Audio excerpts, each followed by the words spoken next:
Hey everyone, after yesterday's absolute banger of releases, we are back with 29th of July Steam games coming out today. There are probably 2 or 3 really good ones. I'm going to show you 5 all up. Let's start with Tales of the Shire, a Lord of the Rings game. Looks pretty cool. Let's check it out. I have to admit here that I think this could possibly be one of the more interesting Lord of the Rings gaming attempts. I think a lot of the ones done in the past, especially over the past few years, have been pretty average. There was some cool co-op kind of war games going back 10-15 years. But this one, completely different. You're going to be a hobbit, and it's a farming life simulator game. Yes, you're going to get a chance to live in the Shire as a hobbit. It looks like you can create your own burrow.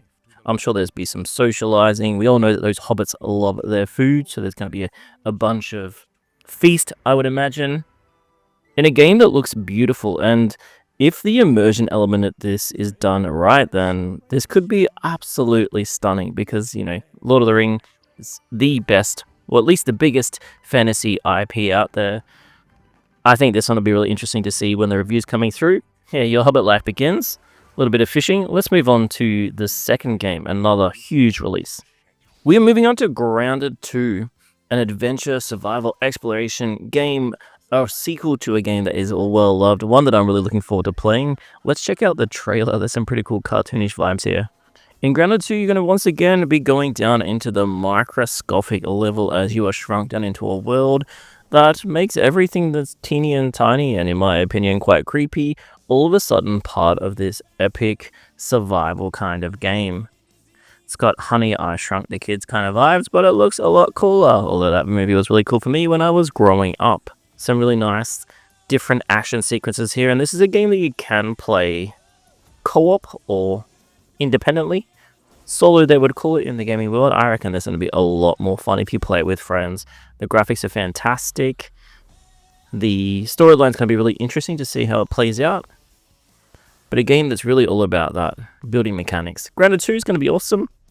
Let's move on. Day of the Shell is a one-click, one-turn tactical roguelike game in a shattered and flooded world. Travel from island to island, filled with hope and a revolver. Or with only hope and a revolver, challenging and appeasing the gods. Let's check it in full screen. I'm really curious about how the mechanics here work. So one click, one turn. Got some different roguelike upgrades. It's tactical, so it looks like it's going to have that grid system where you can move around, and you'll have to, I guess, choose whether you're attacking or moving. I guess it could be quite interesting because one of the things that I like less about tactical games, is not my favorite roguelike or action kind of genre, is I don't like having to take turns that take forever and have to worry about the movement of like 15 different characters. So if this is a really quick, kind of minimalistic, turn-based style tactical roguelike, I can get behind that. The graphics are quite cartoonish a little bit.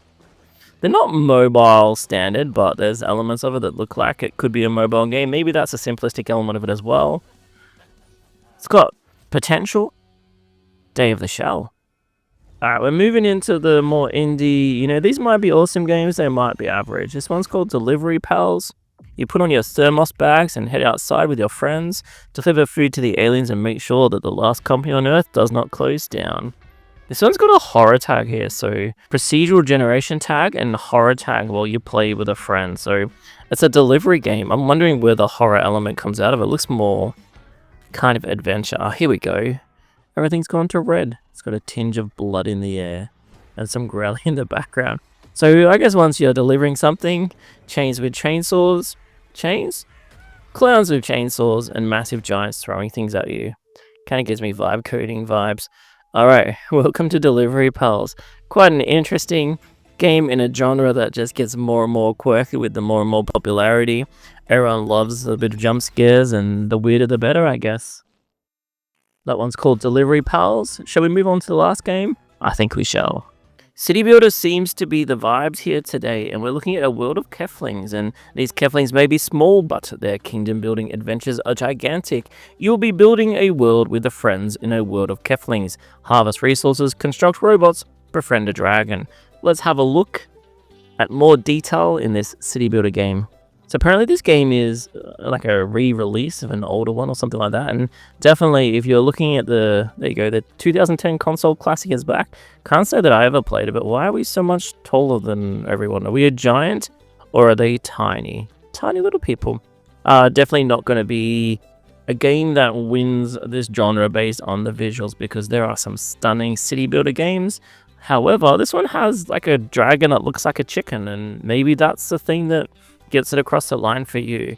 This is probably my most questionable one there, A Word of Kethlings, but hey, there are 5 games. I think at least 3 or 4 of them are going to be pretty good. You let me know which one your favorite is.